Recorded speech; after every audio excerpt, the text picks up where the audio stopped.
Network Entertainment.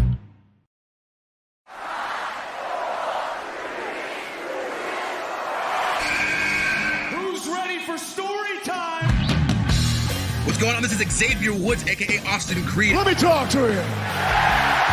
Hello, WWE Universe in the Philippines. This is Charlotte. Hey everyone, this is Jeff Cobb. I have to finish the story. We are pretty deadly. Yes, boy. Yes, boy. Run! Bang! The sniper is shooting you down. This is TMDK's Robbie Eagles. Hey, this is the Cosmic Cactus, Paul London. Hello, my name is Ilya Dragunov, the Czar, the NXT champion, and you're listening to... And you're listening to... And you're listening... And you are listening... And you're listening to the Wrestling Podcast. The Wrestling Podcast. The Wrestling Podcast. The Wrestling Podcast. To the Wrestling Podcast. Yeah.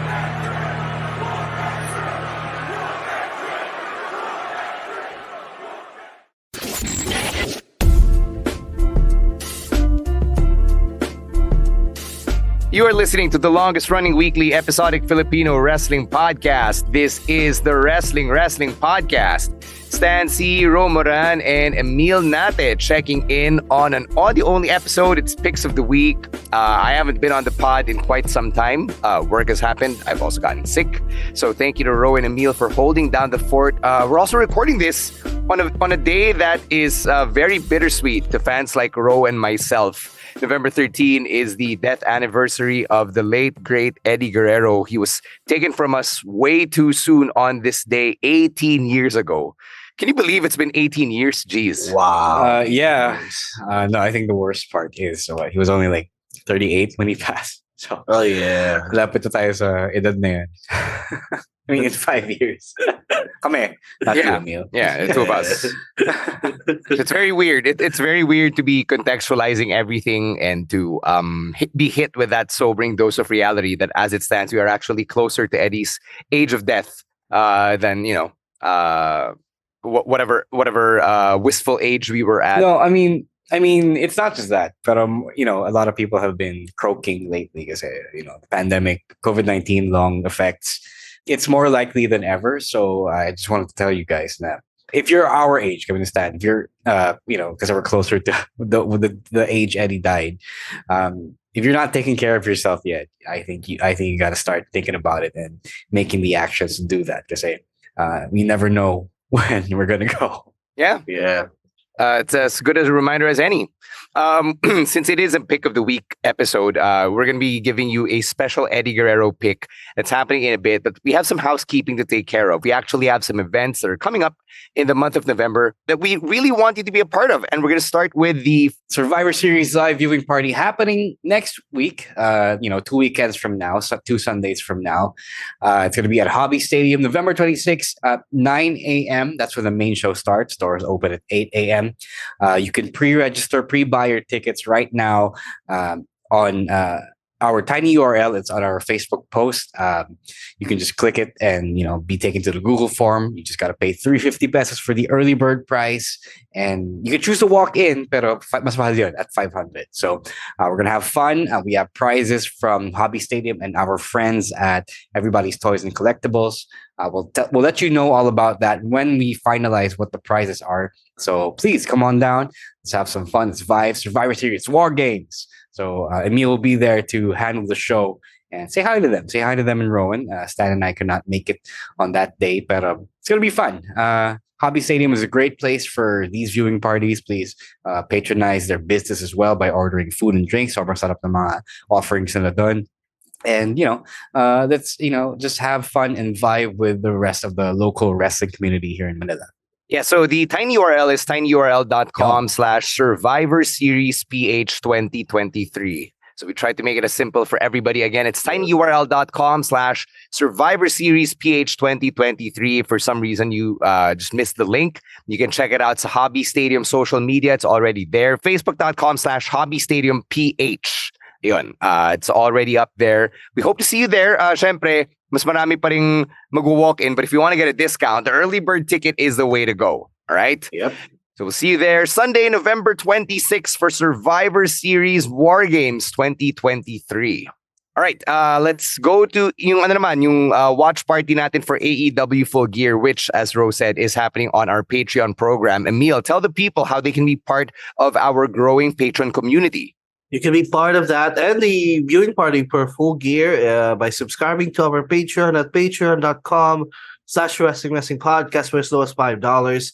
Again, you get some benefits by subscribing to our Patreon. Of course, you get to join in our Discord community where we will have the Full Gear viewing party next week. And di lang yun, pwede nyo going sa Discord. You can also interact with us, interact with your fellow podcast, and talk to us about anything, of course, wrestling. But you can also talk to us about everything and anything under the sun. So anything you like, you can chat with us, chit chat.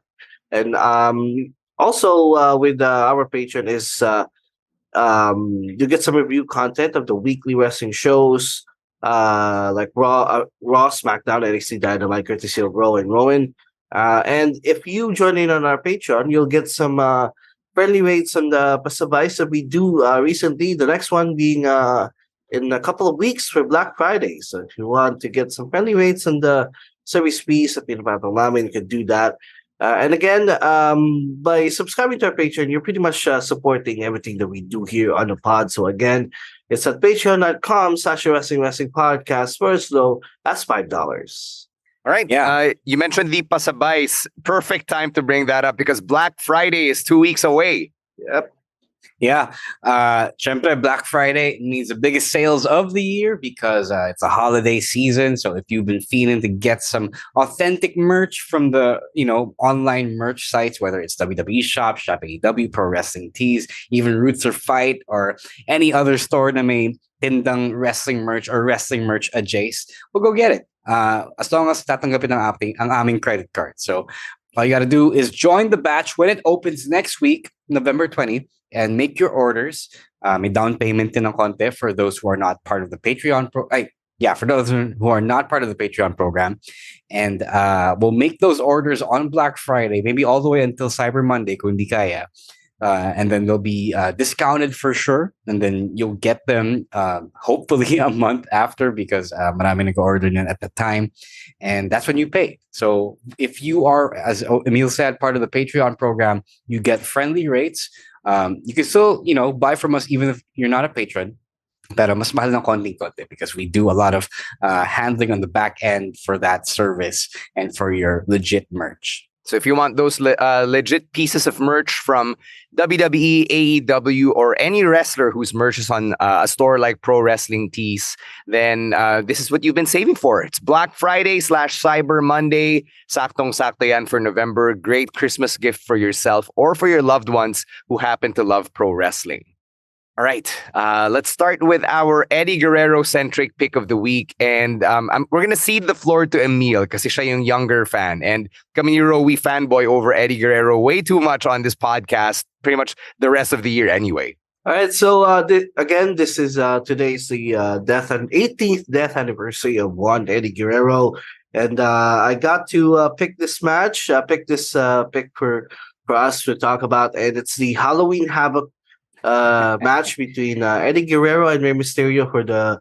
I believe this was a mask versus title. Yes, it was mask versus title. Versus title match for the WCW Cruiserweight Championship. And I think for younger fans, if you have played WWE 2K22, I think I think alam niyo naman kung ano itong match na to. No? This is the first match of the Rey Mysterio showcase. That showcase mode of that game. But I think for older fans, I think this is I think at that time this is a revolutionary match kasi parang na-introduce yung mga tao with especially with the Western audience. They were introduced to a much faster style of wrestling, which is Lucha Libre. And these two were pretty much the best at it, I think, during that time. And I think of all time, then sila talaga yung the best of the best, no?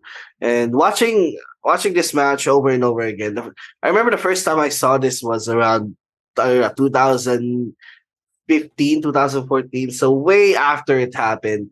And it just blew me away. Kasi yung pagkakaalala ko kay Rey Mysterio at that time, this was before his rejuvenation. So parang ano siya, matanda, tapos I mean, he's still Rey Mysterio, pero he's not. What are you talking about? What? No, nung umalis siya sa No, to be WWE. fair, What to be fair, rejuvenation? right around 2014, 2015, he did seem like he was a step slow. And then now he doesn't, diba? He seems a bit better than that time. Right. Like, I get it. Yung before siya naglucha underground, which I feel Before he like did the Kobe stem cells. Yeah, exactly, you know. So this was really yung talagang prime ni Rey Mysterio, even though he became more famous when nung pumunta na siya sa WWE. And Eddie's just amazing. And if there's one match of Eddie that you need to watch, siguro as a wrestling fan, this is it, because this is the best of both men, and this is one of my favorite matches of all time then. And even though hindi ko siya napanood ng live, it still holds high regard on my end as one of my favorite matches of all time. And and there were some spots here na hanggang ngayon still boggles my mind how they were able to do it. The springboard to the outside the ring, which is still one of the most athletic stuff I've ever seen in a wrestling ring. And yung DDT, I'm sure you know what I'm referring to. Yung nag-springboard si Ray to, and then he did that DDT.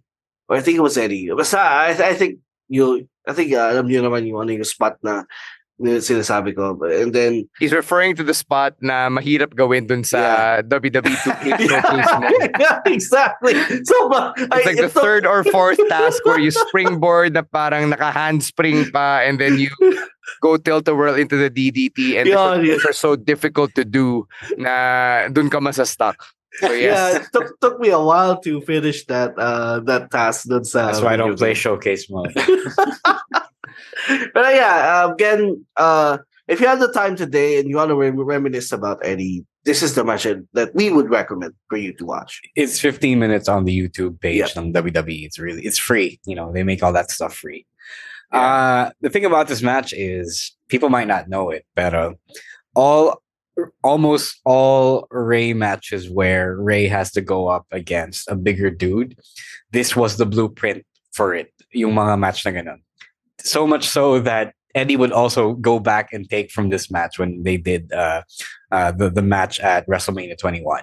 So that's how influential I think that match was, and how Eddie helped make Rey Mysterio digestible for the crowd, for the American crowd. And not naman that he was before, pero alam mo yan, some of this was really fast. Like I remember the opening Shine segment of the match going so fast that I had to rewind and watch it in 0.75 speed kanina, just so I could see everything happening, especially the opening spot where that was the spot where Logan Paul apparently saved Ray from. So yeah, just to show you that Ray's been doing this for decades, right? So really good stuff. It's not like the most dramatic match ever of Eddie's, but it does show you how well versed in lucha libre he was, even though he preferred wrestling the slower American style, especially as a heel. So sobrang ganda, and I think this was part of the bridge that parang made lucha libre understandable to Western audiences, especially if you're the kind of Western wrestling fan, preferred the slower, more quote-unquote psychological style, if you will. So he was really good for this. And the bridge between both worlds, and eventually Ray would become this as well when he would go to WWE and wrestle for Vince. But being the bridge of both cultures was one of Eddie's most underrated abilities. So when Emile says you got to go watch this, you really do got to go watch this, because it's Ray at his best and Eddie helping Ray be at his best.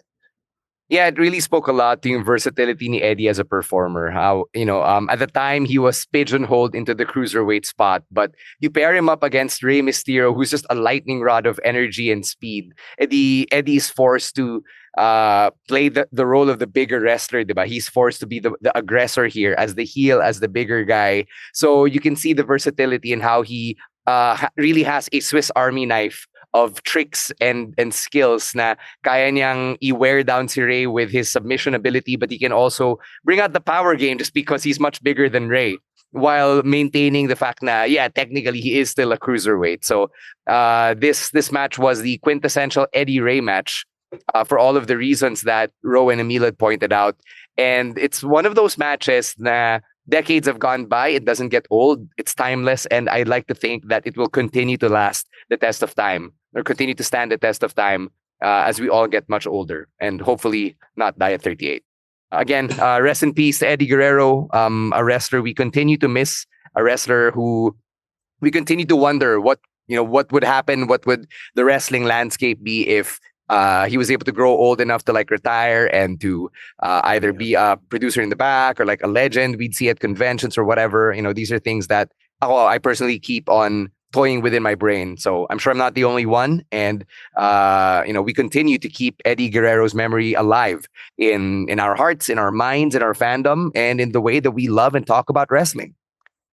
All right, let's get to our picks here. Walang picks si Chino because he's a busy guy, but the rest of us, we've got picks. So let's talk about it. And we're going to start with my pick from Raw this past week, which was the main event between Seth Rollins and Sami Zayn. So medyo nagulat ako that this actually happened, especially coming out of Crown Jewel. This was a mere 2 days since Seth and Drew had their World Heavyweight Championship match in Saudi Arabia. But it was great to have Sami Zayn here because there was a part of me that also missed seeing these world title matches on TV. When Seth Rollins became World Heavyweight Champion kasi, I had this idea na, okay, siya na yung workhorse champion, right? But then because of the injured back storyline, wala rin. Like, he would only have his matches at the PLEs. So to have Seth defend against Sami in the main event of Raw kind of made me feel like this was Ruthless Aggression era WWE, where you would have the World Heavyweight Championship be contested on a random episode of Monday Night Raw. So that was the feels for me, and I liked that right away. I felt that it did make sense given Seth was giving Sami like a reward or a thank you of sorts for what Sami did for him nung Crown Jewel.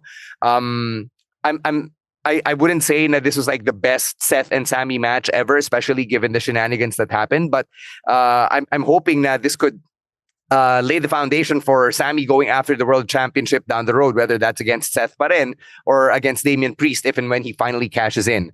But, these are two of the foundational members of NXT as we know it today, diba? So we know their pedigree, and they were able to distill their styles for a TV main event. So it made it fun without being too work ratey na parang pagod na pagod ka coming out of it, which for someone like me na naghahabol na lang ngayon trying to keep up with all of the weekly television stuff, I really appreciated. Yeah, I wanted to quote something that I think Kaz mentioned last week's show nila.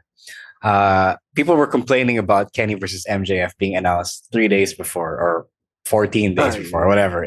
Basta days before the collision match.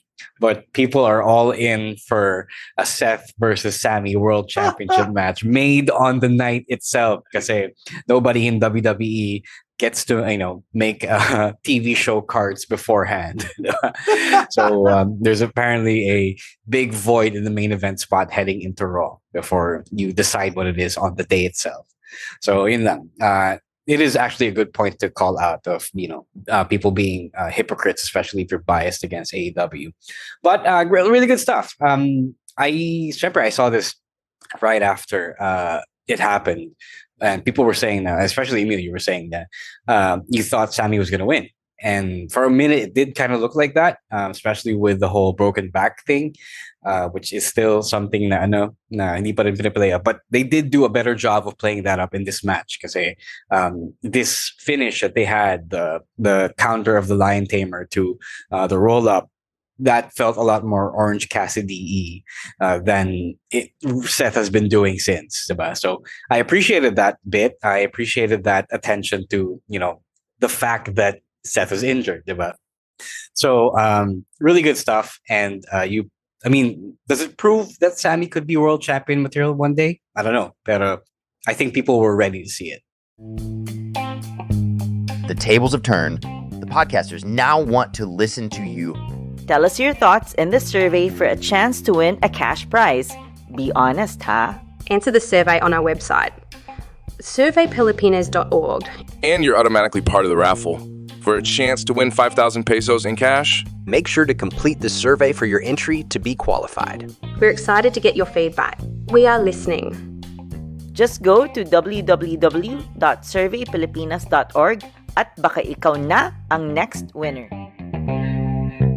I just appreciate na for once we didn't get a Judgment Day versus Team Babyface match because I feel like that has been the main event of Raw for how many months already. So it's refreshing.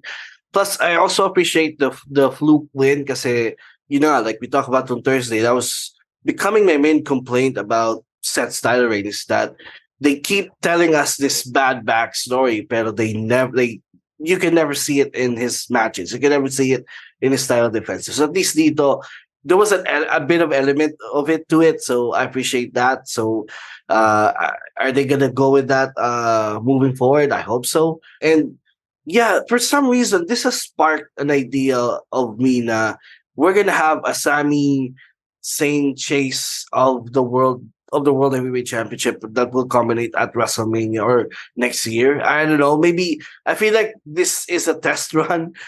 Parang test run ito for them if the people are gonna react to Sami Zayn being a single star again. And yung thing na we wished happened earlier this year is to have him win over Roman, pero di nangyari. So I feel like they're gonna run it back again with him being a singles guy. And yeah, I would love it for Sami to chase the World Heavyweight Championship down the line. Mm-hmm. So that's my pick from this past week's Raw. We're recording this again on a Monday, so we haven't seen the newest episode of Raw yet. Let's cross over to AEW for Rose pick. Similar then to pick mo, actually. It's the opening match of last week's Dynamite. MJF versus Daniel Garcia for the World Heavyweight Championship. For much of the same reasons that Stan picked Sami Zayn versus Seth Rollins. So for some reason, MJF has been also wanting to prove himself a fighting babyface champion. So legit na yung turn niya, diba? Yeah. Now more than ever because he's throwing out random shots to people and wrestling on TV a lot more. But he gets it, be a babyface, wrestle more, be a heel, wrestle less, right? So I appreciate that he understands that. He also cannot help himself from doing some pretty crowd-pleasing, wacky spots like the Sasuke special that he did at the beginning of the match, diba? Versus Kenny, that was versus Kenny. And this was also not a very work-ready match. It was tama lang, it was sucks lang. Sucks for TV, not PPV quality level. Daniel Garcia isn't, a PPV main eventer just yet, right? So he kept it tame, he kept it just right. And he, just right for a world championship match on TV. So I don't know if he's going to keep doing this. I don't know if there's more to the world championship tour. But, Full Gear is coming up this week. So who knows? If he retains the championship, we're going to get a new title defense in a couple of weeks. Let's hope so, because these have been getting really good. I'm happy na they're actually progressing with the Danny Garcia storyline because that is one of my disappointment this year. Na I thought 2023 was gonna be that year for Daniel Garcia, pero hindi pa nangyari. But slowly but surely, they are now opening up that storyline again of him struggling between being a professional wrestler and a sports entertainer. And kumalas na din siya with the Jericho Appreciation Society, which is, that's what I want as well for him. And just be a singles guy because he has the people's support. He can wrestle, so he doesn't need really any backing of any stable or something. So I'm glad that they're.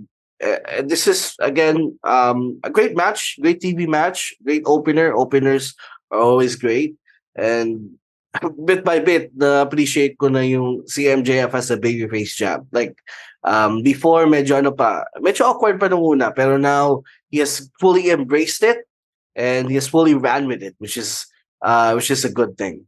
Yeah, I was actually gonna say the same thing you said about Daniel Garcia. Actually, yung storyline niya being served by this match against MJF, which is something I appreciated.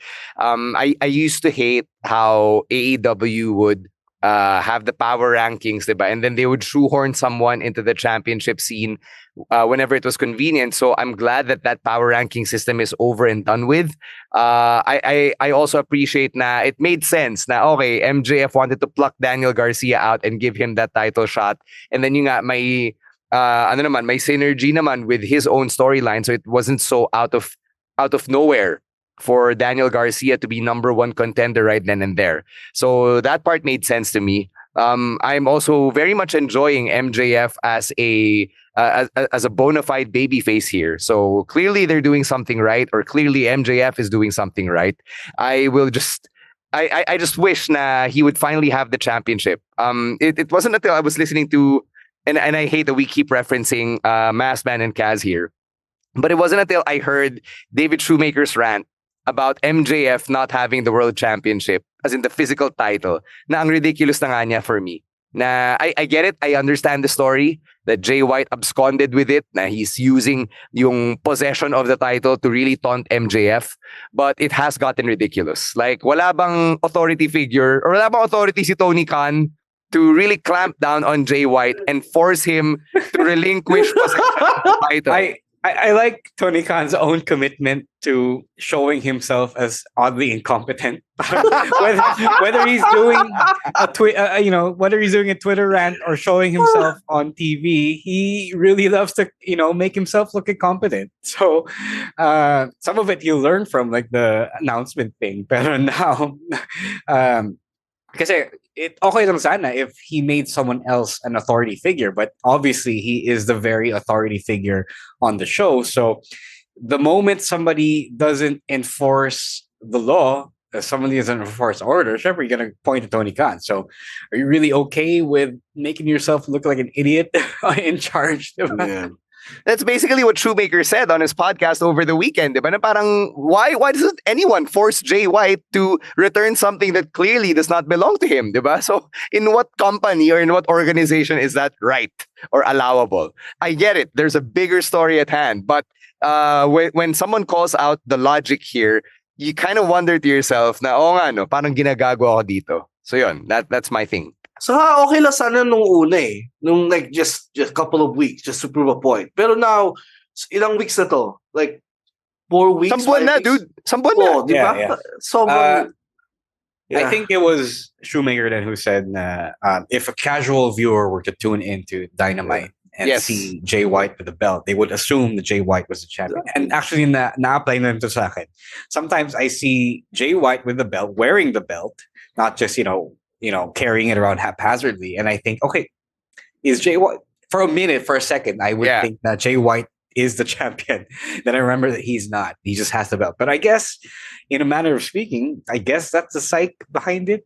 You make Jay look like the champion in de facto because he has the belt.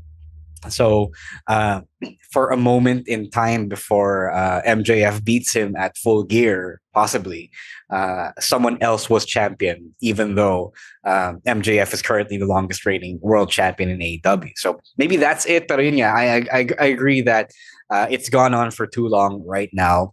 And at some point, the authority behind AEW is the one that makes it is the one looking stupid. Yeah. See, Shoemaker just goes on to identify so many things, MJF-related things, that continue to expose how illogical AEW authority figures look in kayfabe because of the way that he's been handled. But in a vacuum, MJF versus Daniel Garcia, good stuff. All right, let's go to Rowan's pick here. We're actually going to spend time on SmackDown for our last couple of picks. Rowan picked yung heel turn ni Santos Escobar. So this is coming off of Crown Jewel, where, di ba, ng Crown Jewel, Santos Escobar actually got the brass knuckles from yung alipores ni Logan Paul. And then instead of leaving with the brass knuckles or throwing them away or into the crowd, Santos left the brass knuckles on the apron. So to Rowan, it looked intentional pala after all. I don't know if you guys agree with it. For me, parang inadvertent eh. Parang inadvertent to me. Na naiwan lang ni Santos Escobar maybe in the heat of the moment. What did you guys see? At first, people were pointing to the intentional angle. Pero after I saw how they played it out on SmackDown last Friday, it was very much Santos being an idiot. Leaving it there. Kasi, Santos, nung Friday, if you noticed how they played out the story, it was obvious that Santos wasn't planning to turn heel on Rey. He only had the idea after Rey came in to save Carlito from the Hurt Profits. And dun siya nagkaselos, diba? Nagkaroon ng feelings of silos. So you had to go to Jack Roberto for that. But it was then that he decided to turn heel. So he got spurned by his hero, his idol, by his jefe. And because it played out like that, hindi siya nag-align with the fact that Santos left it intentionally. But there is a chance they could still retcon it and make Santos not look dumb. So, but the way it is now, Rowan reads it wrong. Unfortunately, he didn't want Santos to look stupid, but now he kind of does look stupid. That being said, Rowan thinks that the idea of turning Santos heel is great. He just didn't like how it happened kasi he wishes Santos that Santos didn't screw Rey over during the title defense because he would have wanted their rivalry to be for the title. So now, to him, it looks like they'll be fighting over the leadership of the LWO because yun nga, Santos is feeling jealous towards Carlito. He feels spurned with everything that's gone on between Rey and Carlito and Santos Escobar. Rowan also points out that with Rey being betrayed yet again, maybe Rey Mysterio is the problem. Why gaslighting Rey here, Rowan? Because he sees the memes. No, it's not. Just a meme. No. There was a meme that documented every time Rey got turned on. So there was Eddie, there was Batista, there was Lashley. Yes. And then now there's Escobar. So, no, come on, no. This is... And I was probably joking, but it's easy to turn heel on Rey because he's smaller. Yeah, and he's the underdog, diba? And it's wrestling. Everyone turns on everyone in wrestling. You can't exist as a character in wrestling without ever experiencing someone turning on you or you turning on someone, diba? Even kami ni Hero in our careers, like we haven't even been doing this for a decade. We've gone through several turns. So no one is immune from turns, okay, Rowan? It just shows that Rey Mysterio has been around for more than 20 years. So these things happen. Yes. Saka, syempre, yung characteristics ng heel is they are the ones na prone to betraying people. And Rey has never been a heel. So, and he's like the eternal baby face of wrestling. So, ano lang to, sa sobrang tagal lang talaga ni Rey na madami nang kumupal sa kanya. It's not Rey being the problem. I don't know why Rowan is alluding to this. Ginagaslight nga niya si Rey Mysterio. Pero ayo, do you guys like the Santos Escobar heel turn? Do you like seeing Santos being primed up for a rivalry against Rey over Carlito? I'm going to say yes kasi they did bring up Legado for Santos, diba?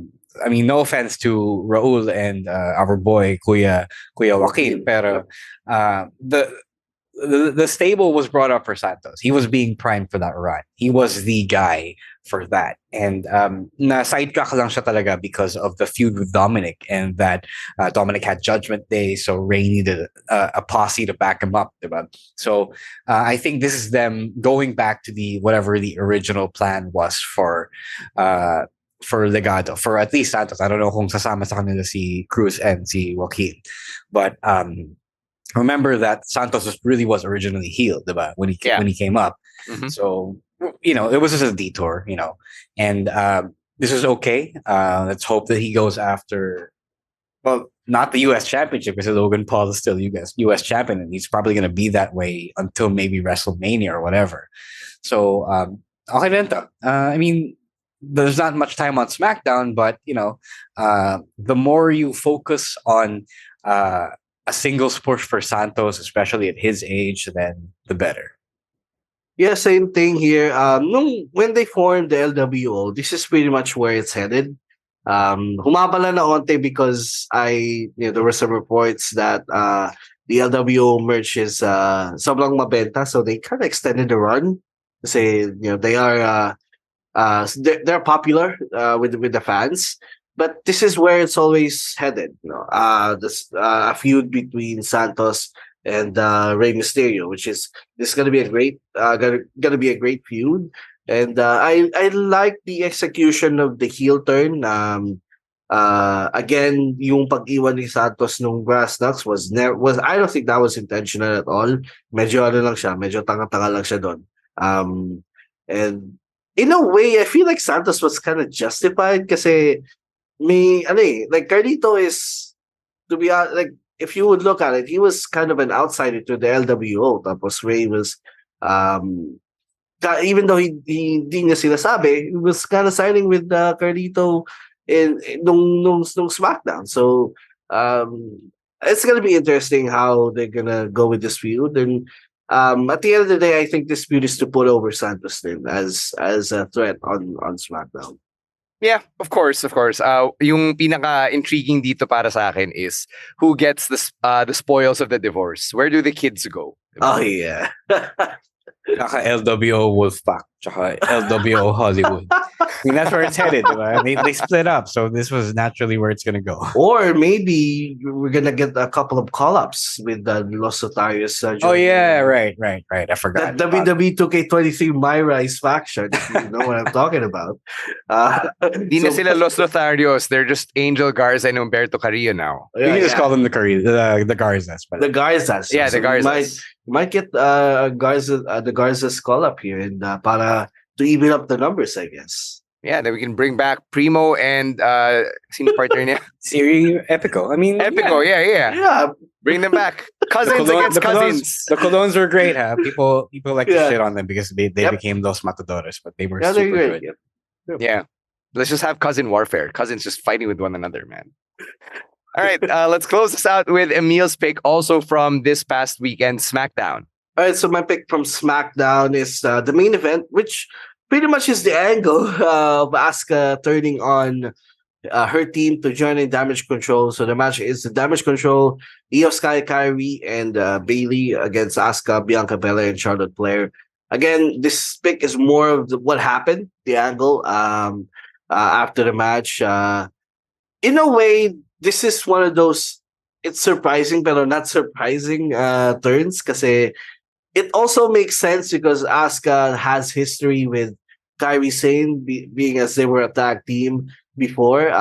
Before Kairi left, they were in a tag team. And there was some history as well with Asuka and the Damage Control. It's one of those, if you can't beat him, join him, what kind of things. Na Asuka's been fighting Damage Control for the better part of this year, and she just gave in because Kyrie was there, and this has been her plan all along, siguro.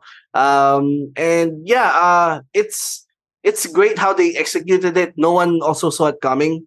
I mean, I thought we were headed for a dissolution of the Damage Control, but instead they grew in numbers and even became stronger now.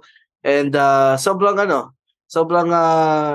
good timing then, because we're gonna have War Games, and there's already your War Games team right there. You got the Damage Control as a unit. Maybe you could add in one more, pero that's the unit already.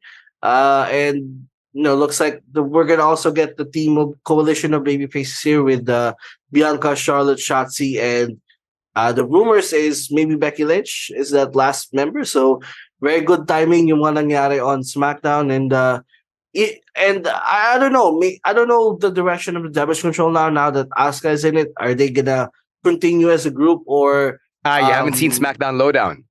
Okay, so SmackDown Lowdown, it was just like a 1-minute 13-second video where Bayley was the last person in the room.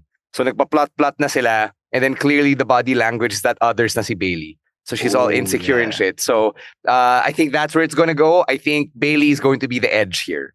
Yun, di ba? So it's gonna be Judgment Day 2.0 here. Yeah, 4-on-4 yung match nila. Yeah, the women's War Games match looks like it's 4-4. I don't think they're going to kick Bailey out now, but I think the long-term goal is for Bailey to get kicked out. Yeah, di man na sila di ba? Ay, wala pala si Dakota. Yeah. So yeah, it's gonna be. This is definitely some interesting development. Medyo nawalan ako ng interest a bit with Damage Control, but now I'm back. I'm back on that wagon. It's very interesting what's gonna happen. I mean, War Games, of course, they're gonna syempre kampi-kampi pa sila, but afterwards, I think that is something to watch out for. Yeah, Damage Control is in many ways the hottest stable in WWE. Like all the attractive people on that roster, all the ass kickers on that in that stable. I'm not sure what I feel about Asuka joining Damage Control. Like I know it's been 2 days, hindi pa rin siya fully nagsisink in just because Asuka has gone through a very weird 2023. Yeah. Like diba, she came back as the psycho clown Asuka, the Joshi murderer that she was from her days in Japan, and then she turned against Bianca, and then she kind of turned face when she went to SmackDown, and then now she's heel again. So, medyo confusing itong nangyayari kay Asuka ngayon. But at least now that she's in Damage Control, she's firmly a heel. So I guess that's something she can anchor her character on. And the question now is, parang okay, Io's the champion, but like, who is the leader here? I think Io's going to be the leader. When I saw that Bailey was about to, get it, nakita ko na who else would you anchor the stable around if not for the champion, diba? Asuka feels like the natural leader, but as you said, she hasn't been the top woman for a long time now, and even though she was previously champion this year, parang wala yun eh. Parang it wasn't a blip on the radar even. So I think it's funny, and I like this twist a lot more than Bailey turning on Io. But the twist of Io gathering the troops and forcing them to go against Bailey is a lot more compelling to me than the other way around. Even though I was ready to see a babyface Io run, kasi deserve naman niya. She's good as a face. But if they let the Joshi girls run wild on this, especially Dakota, because she also had time in Japan. It would be a lot more fun, I think, because Damage Control was just there. Damage Control really wasn't a fleshed out unit. For the longest time, I've been wondering. I wanted them to explain what was the damage they were controlling, but they never got around to that. So they were just angsty. They were just angsty NXT ladies who were not as featured as much. Right? So I think they have a real chance now of making it better, even though you can say that it's a pitfall now. Okay, you're putting all the Japanese girls together in one unit. It's so good, though. I mean, legit today, but that's today. So that I think more than makes up for the poor writing on its face. And I'm looking forward to this. Di ko na alam kung sino yung magiging isang member ng Team Babyface. Yeah, sabi ni Emile, it could be Becky Lynch. I was actually thinking Michin because she's still there on the roster. Michin. Yeah. I think Michin's the fourth woman here. I'd put my money on her. Going back to yung sinabi mo kanina, Ro, with the poor writing, I wouldn't say it's poor writing generally speaking, just because in-acknowledge naman nila yung history ni Kairi with Bailey, history ni Kairi with Io, and then with Asuka. They were able to integrate all of that, having even playing that clip from 3 years ago, diba, where Bailey took Kairi out of WWE essentially, and then Kairi saying na, I forgive you, I'm gonna go for a hug, diba? So you have those seeds of dissent right away between Kairi and Bailey, that tension there, which is a good way to introduce a brand new element here. Yeah, so yun, just something for everyone to chew on as we wrap up our conversation here about our picks of the week. So quick recap once again, since we are commemorating the life of the late great Eddie Guerrero, go watch Halloween Havoc 1997, yung iconic Cruiserweight Championship match now with Rey Mysterio. And then our picks from this past week in wrestling: Seth Rollins versus Sami Zayn on Raw for the World Heavyweight Championship, MJF versus Daniel Garcia for the AEW World Championship on Dynamite, the Santos Escobar heel turn from SmackDown, and then that everything involving Damage Control on SmackDown from this past weekend. Those are our picks of the week. And as we wind down here, go ahead and follow us on social media. It is at Wrestling2XPod on TikTok and on Twitter, at Wrestling Podcast on Facebook, Instagram, and on Spotify. And then individually, it is at Chino Supersized, at Monday Night Rowan, at EML_Meister, at Roiswar, and at _Stan C. Thank you very much to Babyface producer Jasper and everyone over at the Pod Network for all of the work that they do behind the scenes. And on behalf of Emile Nate and Romoran, my name is Stan C. This has been another episode of the Wrestling Podcast in the books. We're out of here. Stay safe, stay healthy, and don't be a dick. Peace.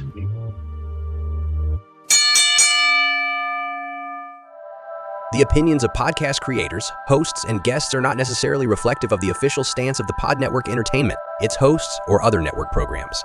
The content created by the people behind the podcast is personal and not meant to harm any religion, ethnicity, group, organization,